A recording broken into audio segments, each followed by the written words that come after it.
رحیم یار خان میں بے نظیر انکم سپورٹ پروگرام کی امدادی رقم وصول کرنے آئی خواتین چھت گرنے سے ملبے تلے دب گئیں۔ 8 خواتین جاں بحق، 76 زخمی، ہاسپٹل منتقل کر دیا گیا۔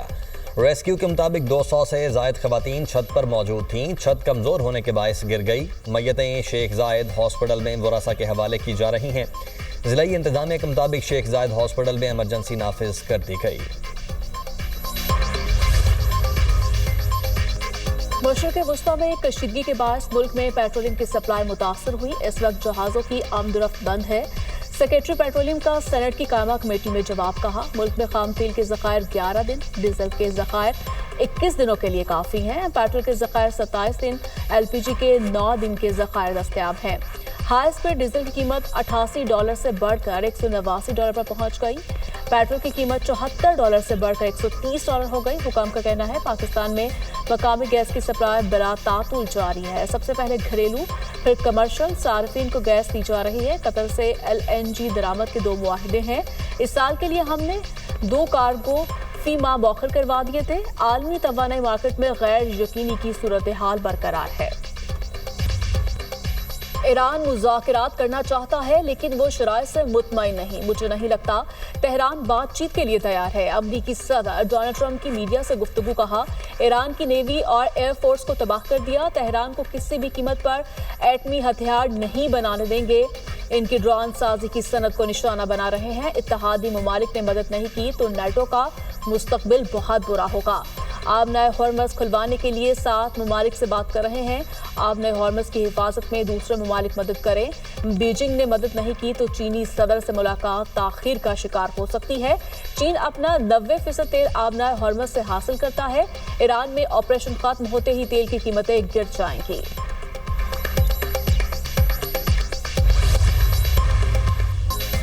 آبنہ ہرمز کھلوانے کے لیے امریکی صدر کی مدد کی اپیل پر دنیا خاموش۔ برطانیہ کا آبنہ ہرمز کے لیے بحری جنگی جہاز بھیجنے سے صاف انکار۔ برطانوی اخبار کے مطابق برطانوی وزیر اعظم کیئر سٹارمر نے بھی امریکی صدر کو نہ کر دی۔ جاپان کا بھی آبنہ ہرمز میں اپنے بحری جہاز بھجوانے سے انکار۔ جاپانی وزیر اعظم سانائے تاکائچی نے کہا ہے کہ ٹوکیو آبنہ ہرمز میں آئل ٹینکرز کی حفاظت کے لیے بحری جہاز بھیجنے کا ارادہ نہیں رکھتا۔ قانونی دائرہ کار کے اندر رہتے ہوئے ممکنہ اقدامات کا جائزہ لے رہا ہے۔ جرمنی کا آبنہ ہرمز میں یورپی مشن بھیجنے پر تحفظات کا اظہار۔ کہا، یورپی مشن بحیرہ احمر میں جہازوں کی حفاظت کے لیے مؤثر نہیں رہا۔ آبنہ ہرمز میں یورپی مشن بھیجنے کا کوئی فائدہ نہیں ہوگا۔ فرانسیسی وزیر دفاع نے کہا، جب تک کشیدگی ہے فرانس جہاز نہیں بھیجے گا۔ ٹرمپ نے یورپی اتحادیوں سے آبنہ ہرمز کھلوانے کے لیے مشترکہ کوشش کی درخواست کی تھی۔ امریکہ سے بات چیت پہ کوئی دلچسپی نہیں، ایران کا 2 ٹوک پیغام۔ وزیر خارجہ عباس عراقچی نے کہا کہ کسی سے جنگ بندی کی درخواست نہیں کی، پہلے سے زیادہ مضبوط ہے۔ امریکہ سے مذاکرات کیوں کرے؟ بات چیت کے دوران ایران پر حملہ کیا گیا۔ جب تک ٹرمپ جنگ کو غیر قانونی نہ مان لے ڈٹے رہیں گے۔ آبنہ ہرمز سے گزرنے کے لیے متعدد ممالک نے ہم سے رابطہ کیا۔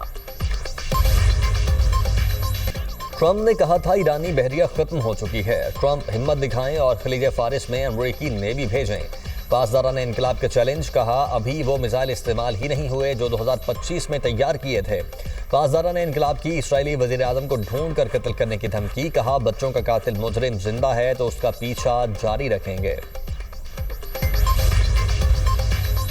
امریکہ اور اسرائیل کی ایران کے خلاف جنگ کے عالمی منڈیوں پر اثرات۔ عالمی منڈی میں خام تیل کی قیمتوں میں مسلسل اضافہ ریکارڈ۔ برطانوی خام تیل کی قیمت $104 فی بیرل تک پہنچ گئی۔ امریکی خام تیل کی قیمت $99 فی بیرل تک ہو گئی۔ ماہرین نے خام تیل کی قیمتوں میں مزید اضافے کا خدشہ ظاہر کر دیا۔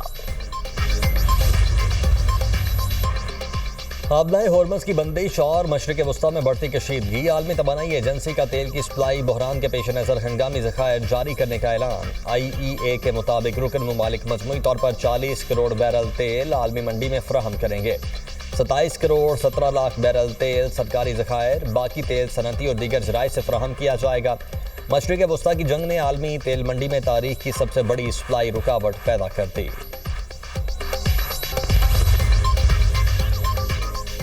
آبنہ ہرمز کی صورتحال پر آج رکن ممالک مشترکہ اقدامات پر غور کریں گے۔ آبنہ ہرمز کو ہر صورت کھلا رکھنا یورپی یونین کے مفاد میں ہے۔ یورپی یونین کی خارجہ پالیسی کی سربراہ کایا کلاس نے کہا کہ آبنۂ ہارمز کی بندش عالمی توانائی اور تیل کی سپلائی کے لیے خطرناک ثابت ہو سکتی ہے۔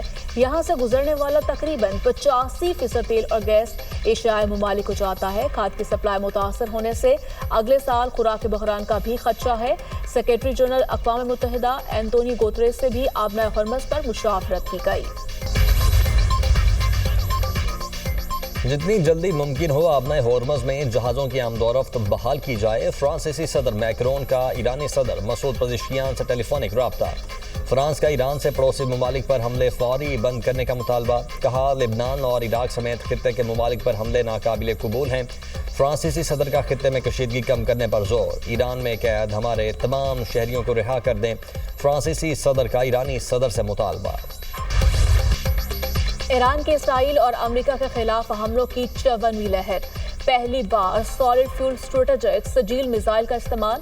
تل ابیب، ایلات، ہالون اور مقبوضہ علاقوں میں میزائل برسا دیے۔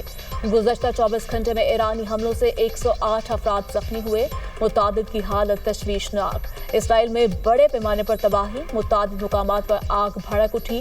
تل ابیب میں عمارتیں اور گاڑیاں تباہ۔ ایرانی فوج کے مطابق اہم اسرائیلی فوجی انتظامی مراکز کو نشانہ بنایا گیا۔ 2 ٹن وزنی وار ہیڈ والے خرم شہر، خیبر شکن، قدر اور عماد میزائل استعمال کیے گئے۔ ایران کا عراقی دارالحکومت بغداد میں امریکی سفارت خانے پر حملہ۔ خبر ایجنسی کے مطابق بغداد میں امریکی سفارت خانے پر صبح کے وقت حملہ کیا گیا۔ امریکی دفاعی نظام نے میزائل یا ڈرون کو فضا میں ہی تباہ کر دیا۔ دبئی ایئرپورٹ کے قریب ڈرون حملے کے بعد آگ لگ گئی۔ واقعے میں کسی کے زخمی ہونے کی اطلاع نہیں۔ دبئی میڈیا آفس کے مطابق دبئی ایئرپورٹ کے قریب ایندھن کے ٹینک میں لگی آگ پر قابو پا لیا گیا۔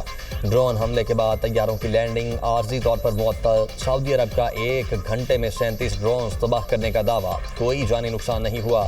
ایران کے متحدہ عرب امارات سعودی عرب میں امریکی اڈوں پر حملے۔ عراقی دارالحکومت بغداد کے ایئرپورٹ پر راکٹ حملہ، 5 افراد زخمی۔ حملے کے بعد آگ بھڑک اٹھی۔ کویت پر ایک بار پھر میزائل اور ڈرونز برسا دیے۔ اٹلی نے کویت میں امریکی اطالوی اڈے پر ڈرون حملے کی تصدیق کر دی۔ اطالوی چیف آف ڈیفنس جنرل لوسیانو نے کہا ہے کہ حملے میں اطالوی ریموٹ کنٹرول طیارہ تباہ ہوا، اہلکار محفوظ رہے۔ علی السالم بیس کو ڈرون حملے سے نشانہ بنایا گیا۔ اسرائیل اور امریکہ کا ایرانی صوبے مرکزی میں حملے، 5 افراد شہید، 7 زخمی۔ ایرانی میڈیا کے مطابق حملے میں عرق شہر کے آس پاس کے رہائشی علاقے کو بھی نشانہ بنایا گیا، 4 افراد شہید ہو گئے۔ اسرائیل امریکہ کا بہلات شہر کی رہائشی عمارت پر حملہ، 1 ایرانی شہید، 7 زخمی ہو گئے۔ ایران کے شہر خمین میں اسکول پر بھی حملہ، عمارت کو شدید نقصان پہنچا، کوئی جانی نقصان نہیں ہوا۔ اسکول کے آس پاس کے گھر تباہ ہو گئے۔ لیبنان پر بھی اسرائیل کے حملے۔ لبنانی وزارت صحت کے مطابق 2 مارچ سے جاری حملوں میں شہادتوں کی تعداد 850 ہو گئی۔ شہداء میں 66 خواتین، 107 بچے اور 32 طبی عملے کے افراد بھی شامل۔